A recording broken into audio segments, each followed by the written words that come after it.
Danas je dan Republike, 2012. godine. Okupila se 3 drugara da proslave ovaj dan. Moj drug Crni će da izrecituje jednu pesmu od Dušana Vasiljeva. Pesma se zove Čovjek peva posle rata. Čovjek peva posle rata. Izvoli, druže Crni. Ja sam gazio u krvi do kolena i nemam više snova. Sestra mi se prodala, majici su mi posekli sede kose, a ja u ovom svetu bluda i kala ne tražim plena. Ja sam željan zraka i mleka i malo bele jutarnje rose.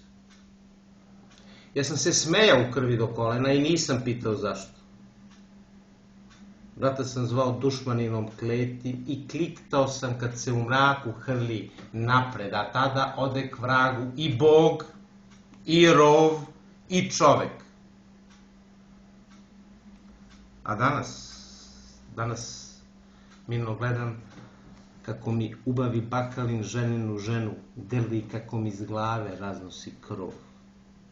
I nemam volje, ili nemam snage da mu se sveti.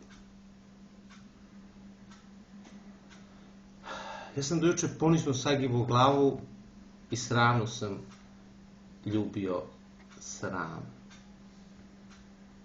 I dojuče nisam znao sudbinu svoju pravu, ali ja danas znam.